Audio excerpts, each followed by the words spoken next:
1/3 of older Americans regretted not working longer. A lot of common retirement advice online says the opposite of what people in their 70s seem to say in national surveys. You'll hear people say, claim Social Security as early as possible, or you'll hear, retire the second you can. And sometimes those decisions do make sense.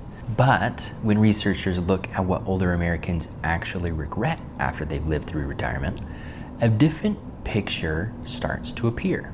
The first regret is the simplest and probably the most painful: not saving more. A study published through the National Bureau of Economic Research found that 52% of older Americans surveyed regretted undersaving for retirement. And here's why this hits so hard in your 70s.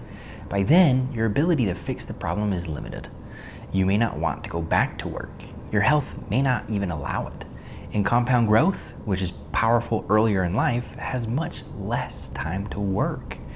The lesson is not necessarily save every dollar and never enjoy life. The lesson is to make your future self part of today's budget. That might mean increasing retirement contributions over time. It might mean using catch-up contributions when eligible. It might mean paying off high-interest debt before retirement so savings do not have to support yesterday's spending. Because in your 70s, the regret is rarely, I wish I had bought more stuff.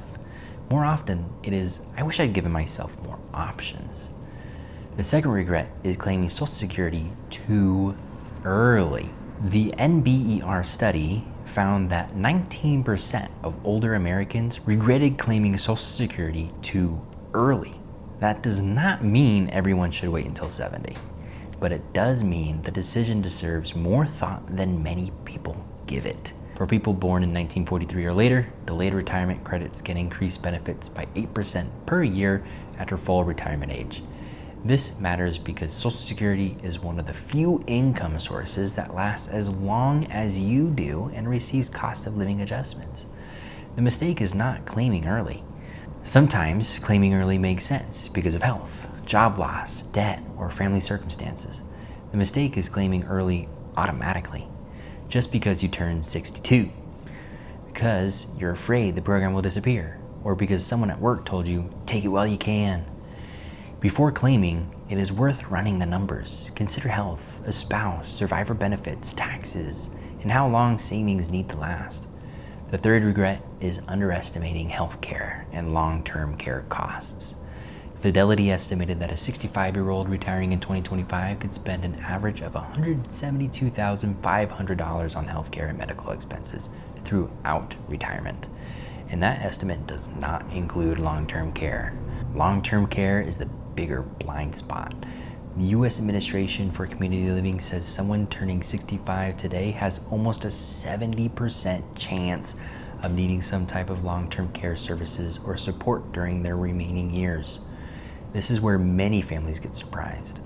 Medicare does not cover most long-term custodial care. Things like help bathing, dressing, eating, or living safely at home. Not everyone needs long-term care insurance. It can be expensive and is not right for every household, but everyone needs a long-term care plan. And that's exactly why I created my retirement readiness quiz. It only takes a few minutes, but unlike most retirement quizzes, it doesn't ask you how much you've saved or what your income is. Instead, it helps uncover the retirement questions many people don't even realize they should be asking. It's designed to help you spot potential blind spots before they become expensive mistakes. If you want a quick way to see how prepared you really are, you'll find the quiz linked below. The fourth regret is retiring too early, especially without a plan for money, health, and identity. This one may surprise people because so much retirement advice focuses on getting out of work as quickly as possible. But the NBER study found that about 1/3 of older Americans regretted not working longer. Sometimes the regret is financial. A few more years of work can mean more savings, delayed Social Security, employer health coverage, and fewer years of drawing from retirement accounts. But sometimes the regret is emotional.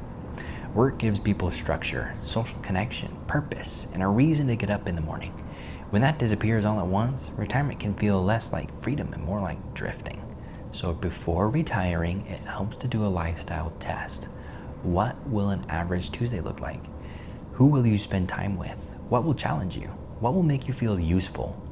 What are you retiring to, not just retiring from? The fifth regret is having no plan for how to turn savings into income.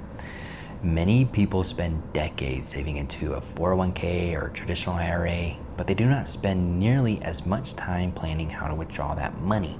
That creates surprises later.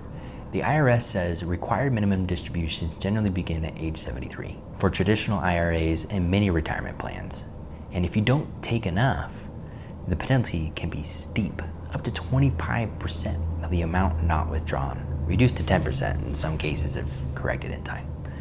This is why some retirees regret not doing tax planning earlier. They reach their 70s and suddenly required withdrawals increase taxable income. That can affect Medicare premiums, Social Security taxation, and flexibility they thought they had. A better approach is to think about retirement in stages. The years before required distributions begin may offer a window to manage taxes more intentionally. Some people consider Roth conversions, strategic withdrawals, charitable giving strategies, or delayed Social Security while using other assets first. The right answer depends on the person. So this is an area where a qualified tax professional or financial planner can be valuable. But the big lesson is this: saving money is only half the job. Creating a retirement income plan is the other half. What makes these regrets so important is that they do not come from theory. They come from people looking back after living through retirement themselves. You do not need a perfect retirement plan, but you do need an honest one, because the best retirement decisions are not just about maximizing money. They're about giving your future self more freedom, more dignity, and fewer regrets.